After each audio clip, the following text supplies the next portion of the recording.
ପିଲାମାନେ ଆଜି ଆମେ ପଢ଼ିବା ଗୋଟିଏ ତ୍ରିଭୁଜର ତିନୋଟି ବାହୁର ଦୈର୍ଘ୍ୟ ଯଥାକ୍ରମେ 4.3 ବିଭକ୍ତକ 4 ସେଣ୍ଟିମିଟର, 3.1 ବିଭକ୍ତକ 2 ସେଣ୍ଟିମିଟର ଏବଂ 6.2 ବିଭକ୍ତକ 5 ସେଣ୍ଟିମିଟର।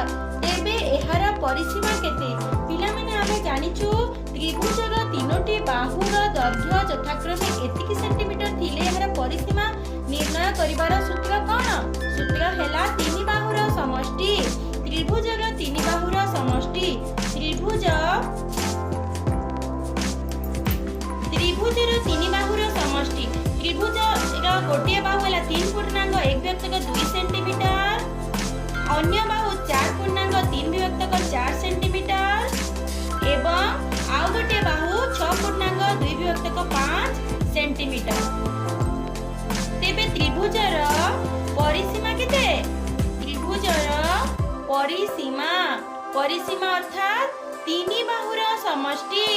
ତିନି ବାହୁର ସମଷ୍ଟି ତିନି ବାହୁ 4.3 ବିଭକ୍ତକ 4 ସେଣ୍ଟିମିଟର ଯୋଗ 3.1 ବିଭକ୍ତକ 2 ସେଣ୍ଟିମିଟର ଯୋଗ 6.2 ବିଭକ୍ତକ 5। ପ୍ରଥମେ ଆମକୁ ଏହି ସଂଖ୍ୟା ମାନଙ୍କୁ ମିଶ୍ର ଭଗ୍ନାଂଶରେ ପରିଣତ କରିବାକୁ ପଡ଼ିବ। ପ୍ରଥମେ 4 ଗୁଣନ 4 ସମାନ 16, 16 ଯୋଗ 3 ସମାନ 19 ବିଭକ୍ତକ 4 ଯୋଗ 2 3 6, 6 ଯୋଗ 1 ସମାନ 7 ବିଭକ୍ତକ 2 ଯୋଗ 5 ଗୁଣନ 6 ସମାନ 30 ଯୋଗ 2 32 ବିଭକ୍ତକ 5। ବର୍ତ୍ତମାନ ତିନି ବାହୁର ଦୈର୍ଘ୍ୟ ଆମେ ବାହାର କଲେ, ତାପରେ ଆମକୁ ଯୋଗ କରିବା। ଯୋଗ କରିବାର ନିୟମ କ'ଣ? ହର ସବୁକୁ ଆମକୁ ଲସାଗୁ ବାହାର କରିବାକୁ ପଡ଼ିବ। ପ୍ରତ୍ୟେକ ହରର ଲସାଗୁ 4, 2 ଏବଂ 5 ର ଲସାଗୁ କେତେ? 4, 2 ଆଉ 5 ର ଲସାଗୁ 2, 2 ଦୁणे 4, 2 କେ 2, 5, 2 ଗୁଣନ 2, 2 ଗୁଣନ 2 ଗୁଣନ 1 ଗୁଣନ 5 ସମାନ 2 ଦୁणे 4, 4 କେ 4, 4 ଗୁଣନ 5 ସମାନ 20। ଲସାଗୁ କେତେ ବାହାରିଲା? ଲସାଗୁ ବାହାରିଲା 20। ତେବେ ପ୍ରତ୍ୟେକ କ୍ଷେତ୍ରରେ ଆମକୁ ହର 20 କରିବାକୁ ପଡ଼ିବ। ତେବେ 19 ଗୁଣନ 5 ଯୋଗ 7 ଗୁଣନ 10 ଯୋଗ 32 ଗୁଣନ 4 ବିଭକ୍ତକ କେତେ?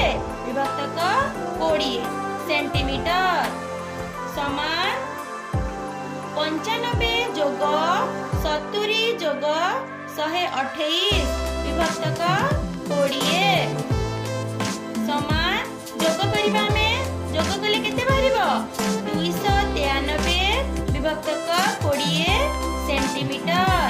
ତେବେ ତ୍ରିଭୁଜର ପରିସୀମା କେତେ ବାହାରିଲା?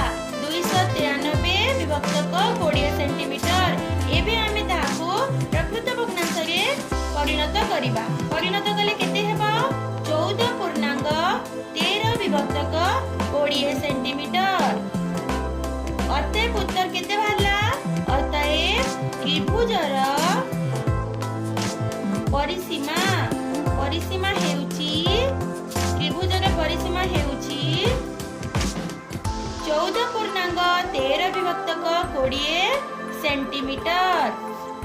ପିଲାମାନେ ଏହିପରି ପ୍ରଶ୍ନ ବାରମ୍ବାର ଆମକୁ ନବୋଦୟ ଏବଂ ଆଦର୍ଶରେ ପ୍ରଶ୍ନ ପଡ଼ିଥାଏ।